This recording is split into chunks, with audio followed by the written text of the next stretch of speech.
Assalamualaikum warahmatullahi wabarakatuh.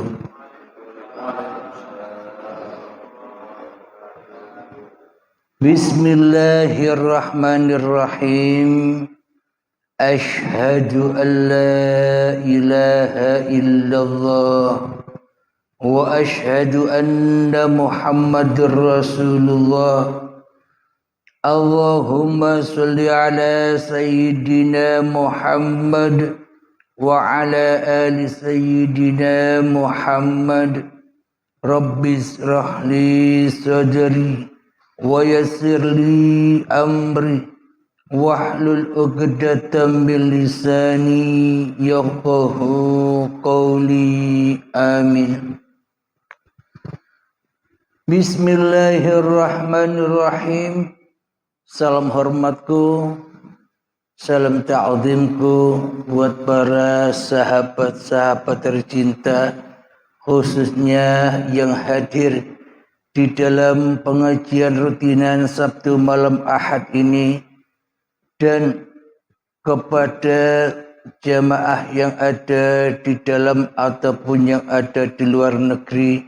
Semoga kita semua senantiasa di dalam keridhaan Allah Subhanahu wa ta'ala. Amin ya rabbal alamin. Sebelum kita mulai, marilah kita awali kemahkan di dalam nyawa, kemahkan di dalam jiwa, kemahkan di dalam hati, kemahkan di dalam roh, dan kemahkan di dalam kehidupan ini kalimat-kalimat thayyibah. Subhanallah walhamdulillah wa la ilaha illallah wallahu akbar wala haula wala quwwata illa billahil aliyyil azim. Alhamdulillahi rabbil alamin. Selama ini kita berada di alam kegelapan. Selama ini kita berada di alam kejahiliaan. Apa alam kegelapan dan apa alam kejahiliaan itu? Selama ini kita tidak mengenal Tuhan. Bahkan sifat-sifat Tuhan saja selama ini kita rampas sebagai sifat-sifat diri manusia kita. Itulah yang dimaksud alam kegelapan, alam kemanusiaan, alam kejahiliaan. Maka dari itu, seolah kita selama ini membunuh Tuhannya, membunuh Tuhan pencipta dirinya di hatinya. Apa buktinya? Karakter Tuhan kita bunuh selama ini. Kewujudan Tuhan sebagai Sang Pencipta sudah kita rampas sebagai kewujudan diri manusia kita.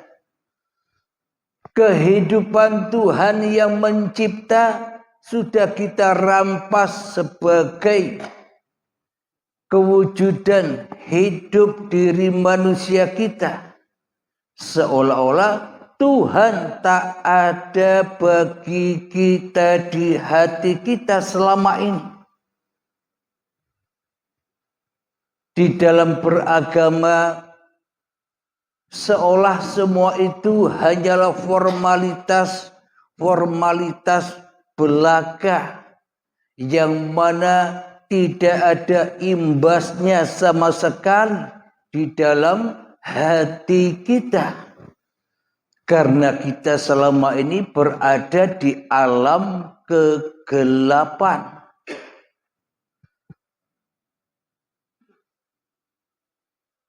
Apakah alam kegelapan itu? Di dalam surat Luqman ayat yang ke-13, Bismillahirrahmanirrahim.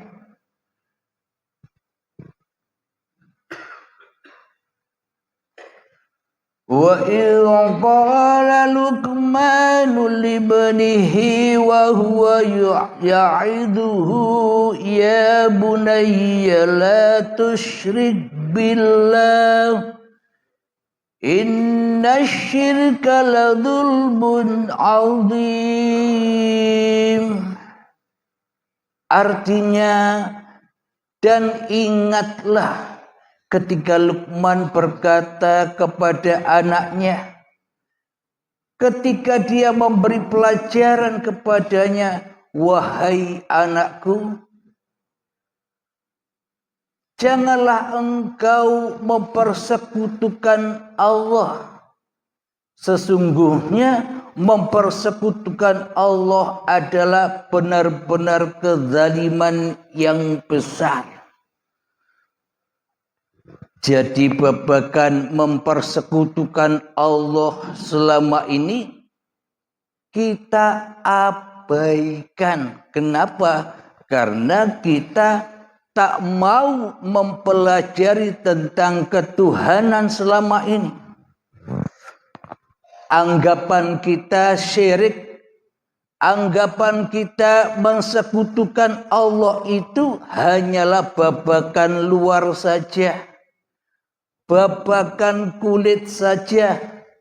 Seolah-olah anggapan kita hanya orang di luar dari agama Islam sajalah yang syirik.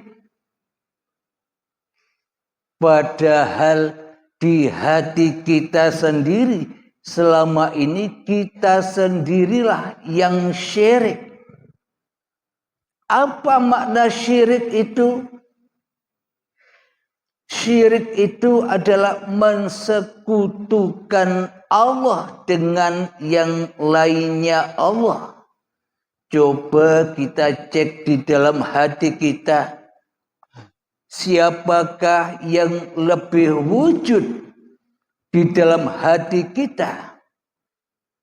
Bila seumpama diri kita yang paling wujud, Allahnya pasti tidak ada. Allahnya pasti gaib. Bila kita yang hidup, Allahnya pasti mati. Inilah bukti yang nyata bahwa selama ini kita telah membunuh kedudukan Allah di dalam hati kita menjadi kedudukan diri kita sendiri di hati kita. Alhamdulillahirabbil alamin. Jadi syirik itu adalah ketika kita merasa lebih nyata dari kenyataan Tuhan, itulah syirik itu. Maka dari itu kita selama ini berada di dalam alam kegelapan. Kita selama ini berada di dalam alam kedzaliman. Kita selama ini berada di alam kejahiliaan. Selama kita berada di dalam kesyirikan di hati kita, maka takkan pernah ada gunanya semua apa yang kita lakukan. Salatnya syirik, ibadahnya syirik. Bila sholatnya saja syirik, bila ibadahnya saja syirik, maka bukan pahala yang didapat, malah dosa yang amat besar. Alhamdulillahirabbil alamin. Maka dari itu bila Rasulullah, bila Nabi Muhammad tidak segera didatangkan di dalam hati kita, maka selamanya kita akan syirik kepada Allah. Jadi Muhammad yang mana yang didatangkan? Apa Muhammad yang sudah wafat? Yang didatangkan adalah Muhammad yang ada di tiap-tiap diri manusia. Karena hakikat Muhammad itu tak pernah mati. Karena selama ini manusianya yang memendam dalam Muhammadnya di hatinya. Karena manusianya masih ingin menjadi Tuhan daripada menjadi makhluk di dalam hatinya. Bismillahirrahmanirrahim. Dalam hadis qala Rasulullah sallallahu alaihi wasallam, innama bu'istu liutammima makarimal akhlak. Tidak diutus aku ke dunia ini hanyalah untuk menyempurnakan, memuliakan akhlak. Apa maknanya? Akhlak kita selama ini kan tidak mulia di sisi Allah. Karena diri kita selama ini merasa mulia daripada mulianya Allah. Merasa hidup daripada hidupnya Allah. Merasa berkuasa daripada kuasanya Allah. Inilah hati kita yang selama ini tidak berakhlak kepada Allah. Jadi sholat dan ibadah apapun yang kita lakukan, bila hati tidak berakhlak kepada Allah, mana mungkin semua itu diterima. Sedangkan hati saja belum Islam. Hati kita saja belum Islam. Maknanya belum pasrah. Maknanya belum ketemu dengan Muhammad Rasulullah yang selama ini kita kubur di hati kita. Jadi seluruh manusia itu diciptakan sebagai khalifatullah. Sebagai wakil-wakil Allah di bumi ini. Bukan malah menjadi ketua. Allah kita ketuai selama ini. Bila Allah saja kita ketuai, kita lebih unggul daripada Allah. Kita lebih wujud daripada Allah. Kita lebih hidup daripada Allah di hati kita. Terus apakah kita dikatakan bertuhan? Wong nyatanya di dalam hati kita tak ada Tuhan selain diri kita sendiri. Inilah akhlak yang bejat. Akhlak jahiliyah. Maka dari itu Nabi Muhammad didatangkan di dalam kaum jahiliyah. Jadi cerita Kanjeng Nabi Muhammad itu sama dengan ceritanya hati setiap manusia yang sama-sama kedatangan masa-masa jahiliyah.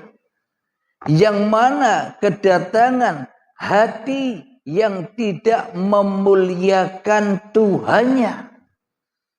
Bagaimana mungkin kita bisa memuliakan Tuhan sementara yang jadi Tuhan di dalam hati kita masih kita sendiri? Inilah bukti yang sangat amat nyata manusia membunuh Tuhannya. Jadi manusia membunuh Tuhannya ini hanyalah kiasan-kiasan saja agar menyadarkan manusia di dalam bertuhan. Agama apa saja, bila di dalam hatinya masih wujud diri manusianya daripada Tuhan yang menciptakan dirinya, agama apapun ya dikatakan tak bertuhan. Bila di dalam hatinya belum ada Tuhan. Karena selama ini kita tidak beriman kepada Tuhan. Karena selama ini kita tidak bertakwa kepada Tuhan. Apa buktinya? Bila kita beriman, bila kita bertakwa, bahwa kita ini hanyalah makhluk. Bila kita beriman, bila kita bertakwa bahwa diri kita ini adalah ciptaan Allah. Mestinya yang lebih wujud di dalam hati kita siapa? Mestinya kan Allah yang lebih wujud daripada manusianya. Inilah bukti bahwa kita selama ini telah membunuh Tuhan. Tidak sadar kita melenyapkan Tuhan. Secara tidak sadar kita tak butuh Tuhan. Karena di dalam hati kita yang ada bukan Tuhan, tapi diri kita sendiri yang lebih ada daripada Tuhan di hati kita. Jadi apa Islam itu? Apa agama selamat itu? Apa agama seluruh manusia di sisi yang menciptakan? Hakikat agama bagi seluruh manusia itu adalah kembalinya manusia kepada hakikat diri sejati manusianya yang tak ada. Kembali kepada hakikat diri manusianya yang tak hidup, yang tak wujud, yang tak bisa mendengar, yang tak bisa melihat, yang tak bisa bicara, yang tak bisa berkuasa. Selama ini kan sifat-sifat Tuhan sudah kita ambil alih sebagai sifat diri manusia kita di hati kita. Bila sifat-sifat Tuhan saja kita akui sebagai sifat diri manusia kita, berarti kita dengan sengaja melenyapkan Tuhan. Itulah bukti yang sangat amat nyata bahwa kita selama ini telah tidak sadar membunuh Tuhan. Alhamdulillahirabbil alamin. Maka diutuslah Nabi Muhammad untuk menyempurnakan akhlak manusia. Bukan akhlak dohirnya saja, terutama akhlak batinnya, akhlak di dalam bertuhannya. Ditunjukkanlah oleh Nabi Muhammad jalan manusia kepada Tuhannya agar hijrah manusia dari lembah jahiliyah, dari lembah yang gelap menuju alam yang terang benderang. Maka dari itu jalan apa yang harus kita tempuh untuk kembali kepada Tuhan? Ya baliklah. Jangan kau bunuh Tuhan lagi di hatimu. Maka bunuhlah dirimu di hatimu. Maka nyatalah Tuhanmu sebagai Tuhan, pencipta dirimu di hatimu. Apa buktinya? Kanjeng Nabi Muhammad telah menuntun kita. Apapun yang kita lakukan, jangan sampai tak diawali dengan niat.